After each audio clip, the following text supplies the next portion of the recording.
Hannah's partner had moved to Da Nang to work as an assistant manager at a luxury hotel. Although they didn't provide him with a work permit, when his contract ended in December of last year, a visa agent got him a business visa from a shell company. Not being well versed in Vietnam's legal system, the couple did not realize it was illegal until a recent decree tightening visas enforcement for foreign workers was introduced and the government began to clamp down.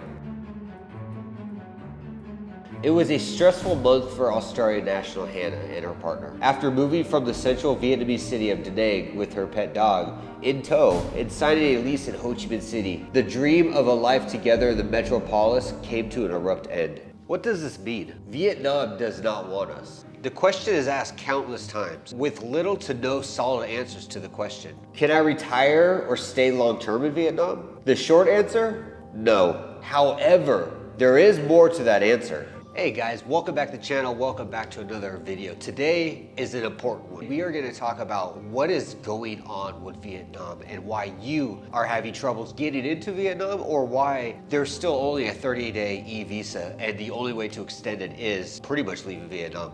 Vietnam has changed. These changes all started with three numbers: 152. Decree 152 is a reform of the immigration laws in Vietnam, which has created huge altercations on how Western people can come to Vietnam and, most importantly, stay in Vietnam. The beginning of the video, you heard a story about an Australian lady that's been in Vietnam for a very long time. She was on an airplane back to her home country and not by her own choice. Why?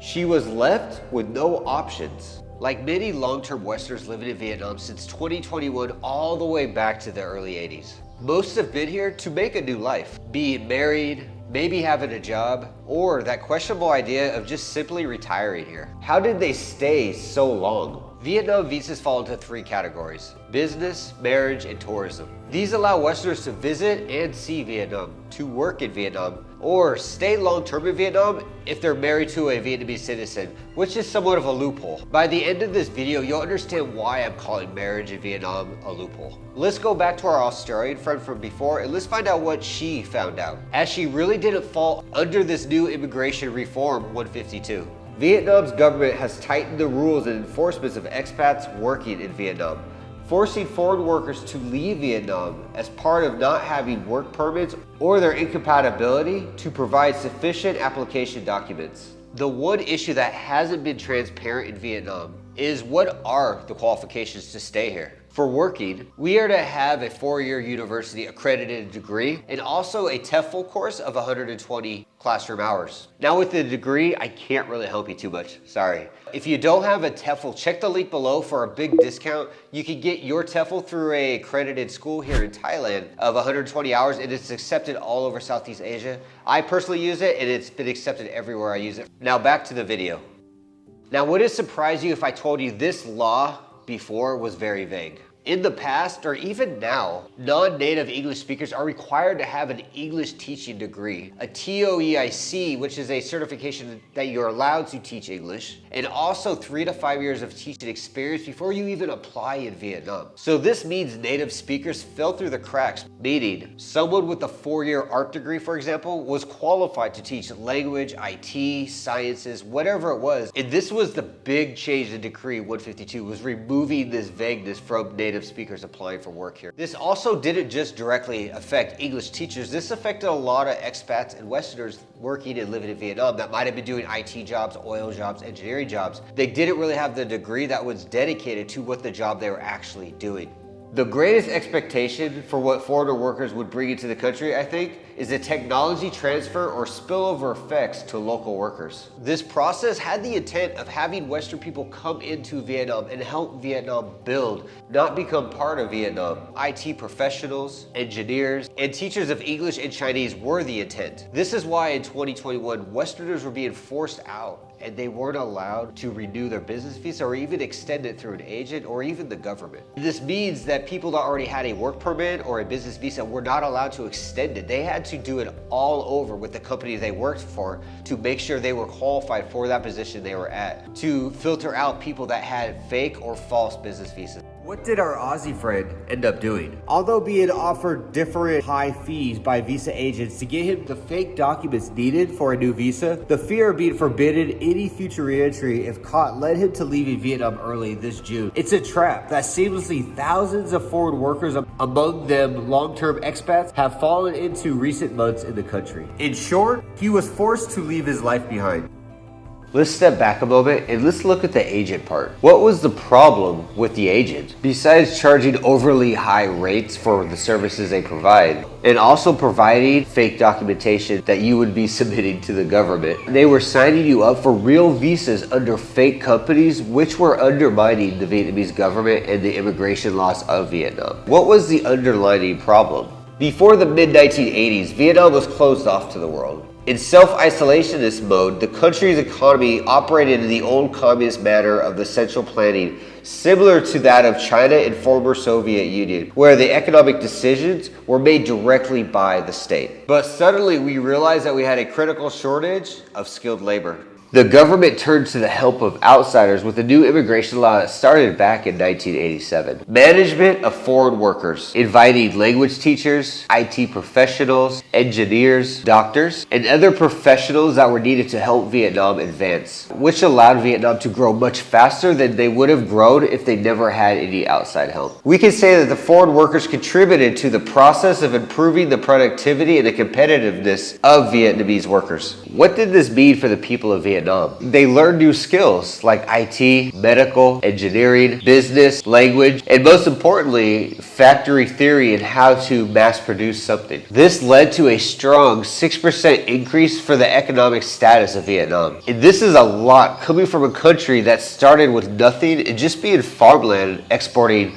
rice and coffee. So why did these rules even change in the first place? The new immigration law of 1987 had the intent of inviting Westerners into Vietnam to help Vietnam grow and to teach the people, the Vietnamese people, the skills of the West. But with this invitation, something happened. They did get the training of the West. They did learn the skills, and they did get the Westerners that had these skills to help Vietnam improve. But it also had a flock of Westerners that came that didn't provide any service. And this isn't about the whole chew you up and spit you out theory. Vietnam had a goal and a mission and a purpose why they created this law. It was just being taken advantage of. Some people just stayed long term and they didn't leave. The problem was those people were turning into hundreds of thousands of people. What does the government plan to do now? For starters, let's look at the stats that the government's looking at when they made these decisions. In 2004, there was 12,600 foreign workers in the country. And by July of 2019, this figure had increased to 91,200. But the passage of Decree 152 suggested that the government no longer sees foreigners as playing as a necessary role in its continued development. The gap between skilled workers and non-skilled workers in Vietnam started to become very large and not in the benefit of the Vietnam government. Professionals coming to Vietnam were less IT-based, medical-based, less engineers, and more English teachers, as skilled Vietnamese were really starting to capitalize on themselves. This also included older Westerners that were trying to retire. We have a rising trend of foreign workers in Vietnam. But at the same time, in recent years, the problem is that we are willing to welcome more foreigner workers into Vietnam to improve our technology levels. But statistics show that percentage of technology experts is on the decline. Also, the Vietnamese are starting to train abroad to gain those skills and be able to come back to Vietnam and do those jobs that Western people were doing already, be it language, IT, engineering. Now with our living standards increasing more and more, Vietnamese students can go abroad to take a degree and then come back to the country with skills that are not less than a foreign worker. Something else was happening that was also hurting Vietnam. Illegally working expats. Non-qualified Westerners were coming to Vietnam to work on tourist visas illegally. This, in the government's eyes, wasn't only overpopulating major cities, it was also taking work and jobs from the local citizens in Vietnam. Shell or paper companies. Vietnamese were opening LLC companies with no staff, no profits, no loss, no nothing.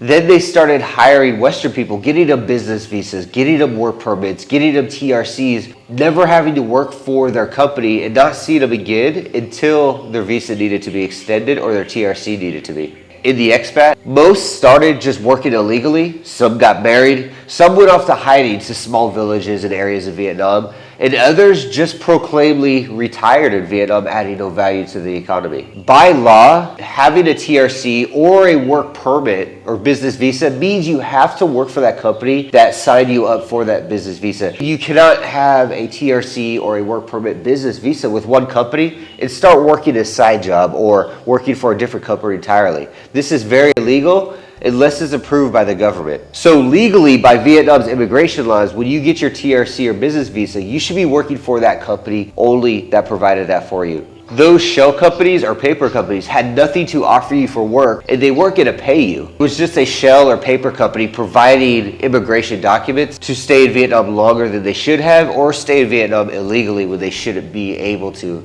So what happened to those people that were on business visas or work permits through those shell companies? Besides this, those who are currently in the country on a work permit are no longer allowed to extend their current visa, but must start the process over from scratch. All people who have a work permit before February 15th of 2021 need to apply for a new work permit without the extension. A visa agent at a company called Vietnam Visa, who goes by Jessica, told the Globe. They want to restrict people from entering Vietnam. Now, if you are married, this has nothing to do with you. Decree 152 is strictly focused on the work part of business and work permits. How is this affecting Westerners long term? Sadly, this is affecting a lot of older expats that had the intent of retiring in Vietnam, a country and a government that never intended to have that as something to happen in their country. This was said by an American in Vietnam about agents in the visa process during this whole time.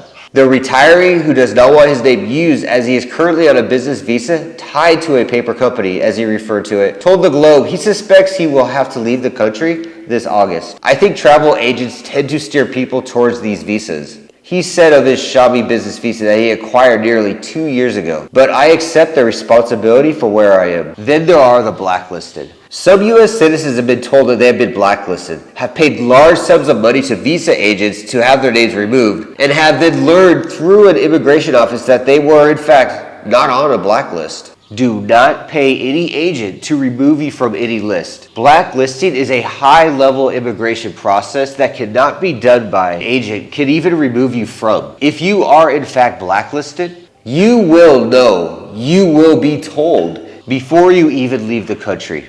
If you left Vietnam and they gave you an exit visa stamp, you are most likely not even blacklisted. If you were, you would have been pulled aside. And your legal rights of being in Vietnam would be explained to you thoroughly, and you would be advised on what would happen if you returned again. This very same process happens in Thailand and Cambodia. Vietnam is no different with blacklisting. If you are blacklisted, you will know. So in short, what is going on in simple terms? Vietnam is trying to remove all essential expats and non-citizens. Many business professionals are urging Vietnam to reconsider this horrible idea. If you walk down Orchard Road in Singapore, half the people you walk past are not Singaporeans. They're foreigners and they are not tourists. They are foreigners living and working in and doing professional jobs in Singapore, he said. Having a lot of foreigners living and working in your country is a really good thing for developing and becoming a more sophisticated economy. Vietnam needs to move more and more in this way. Officially being said by the government is this: the problem is that the impact from foreign workers did not meet what was expected. We expected more, but actually, foreigners could not bring it into Vietnam's economy. We need to protect the domestic labor market.